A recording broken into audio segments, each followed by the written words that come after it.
বছর ছাত্র শিবির কিভাবে অবমাননা করেছে আমরা সেটি ভুলে যাইনি।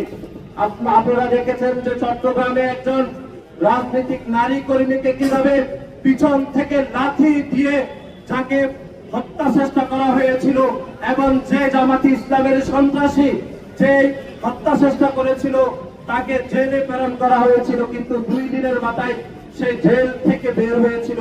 কিন্তু তারপরে আমরা দেখলাম জামাত ইসলামের সর্বস্তরের নেতা কর্মীরা তাকে ফুলের সংবর্ধনা দিয়েছিল। সুতরাং আমরা মনে করে জামাত ইসলামের আমির এক্সে যে বক্তব্য দিয়েছেন সে বক্তব্য জামাত ইসলামের আমির ধারণ করেন বলেই তিনি এই বক্তব্য দিয়েছেন। সুতরাং আমাদেরকে অন্য কোনো যুক্ত দিয়ে অন্য কোনো ব্যাখ্যা দিয়ে কোনো বিভ্রান্ত করার কোনো সুযোগ এবং অবকাশ নাই সংগ্রামী বন্ধুগণ।